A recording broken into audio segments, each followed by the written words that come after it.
you kind of talked about this while we were getting set up, and I know just from hanging out with you just a bunch that you're really into vintage fashion and Yes. textiles in general. We were thrifting together with my wife Mhm. Susanna, of Yeah. course, and you were like looking at pieces, but looking at them through the lens of like, can I modify this to make it work for me? Kind of like I have my sewing kit in the hotel room, Yeah.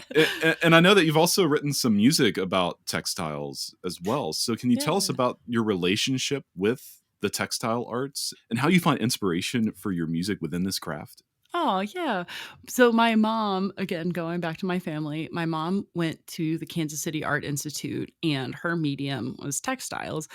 And, big Irish Catholic family where clothes got handed down, which meant that if you wanted something to fit, you had to fix it yourself. This is in the 60s, 70s. So it's like, stuff was expensive. Big family, small town Kansas. So my mom has worked with textiles her whole life. She's been, a seamstress, not by profession, but just by hobby, but she's amazing.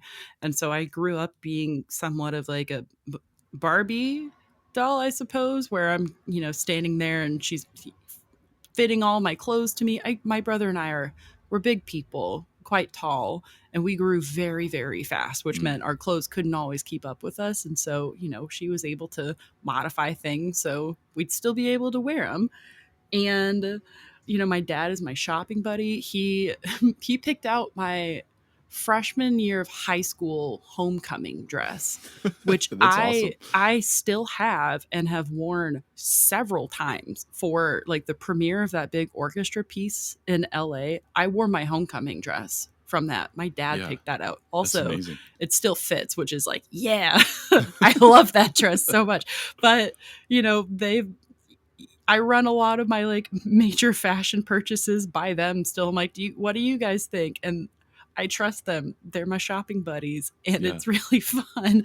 But I've just always loved clothes and the expression that you get to have with them as a choice. And I know a lot of people who are like, oh, I'm not into fashion. I'm like, well, consciously you're not. Subconsciously you are because you still are wearing something You're right. and you still made the decision to put it on and it's something that you feel good in enough to wear it.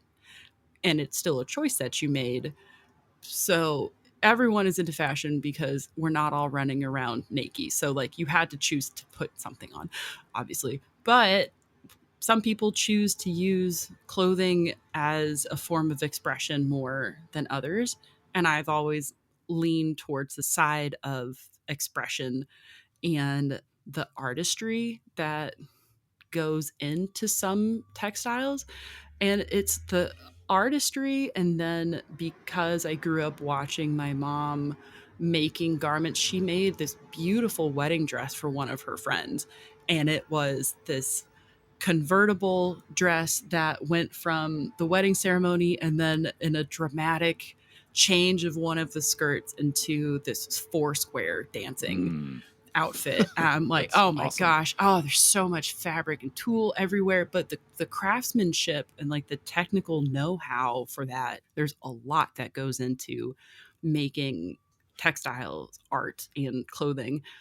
So again, it's always been a major part of my life. And then with the piece uniforms that you're talking about, that piece has to do with the things that we put on our bodies and then concepts surrounding that. So the first movement is called inheritance. And that one, the main thought that I guess the other concepts branch out of, I have a ring that was my grandmother's on my dad's side. And I wear it every day. And every time I wear it, I think of Grandma Marcy and I love it and I treasure it. And it's something that I inherited when she passed on. And then I started thinking about the other things that we inherit, like, different physical and personality attributes from our family and, ancestors. But then the things that those generations pass down to society as a whole and not necessarily the individuals. And Some of it is good, some of it is not good. And Yeah. so it all stemmed out of a single object that is something that I wear. And then another one of the movements is dedicated to my band, and then the location that I became friends with them, which Bushwick Public House, which I miss what it once was.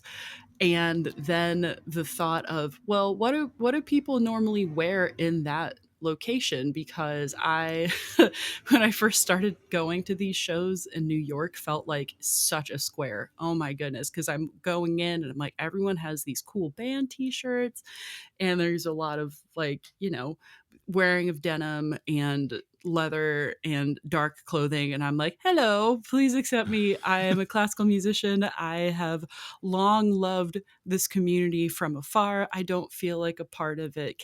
Please accept me. I want to have friends. This was also the first time that when I started getting involved with them, the first time I was making friends outside of school or work, and which was really scary, because making new friends as a grown-up is really hard and Oh, really yeah. scary. And so I was accepted by this community, and I love them all so much. I'm going to go see Dune with some of the friends that I made in that community. So one of the movements of that piece is, what is it? BPH/GLF/denim. So it's like Bushwick Public House, good looking friends, denim. And it's, the music stems from those concepts and those things. It's like, what did I wear? Cool. Who am I?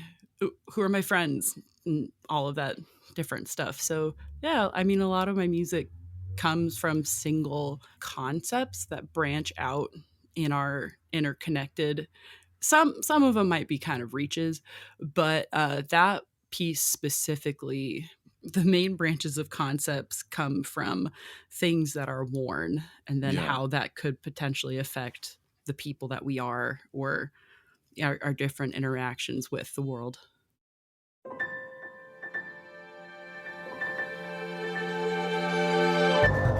Thank you so much for tuning in to Micromaker by Loose Leaf Transmissions. We hope you enjoyed this brief glimpse into the inner workings of the creative life. If this resonated with you, be sure to check out the full conversation on Music Maker with Tyler Kline, a podcast exploring craft and process, philosophy and inspiration, and the honest, often messy parts of being an artist, creative uncertainty, purpose and identity, and resilience. You can find Music Maker wherever you get your podcasts, or by visiting musicmakerpodcast.com.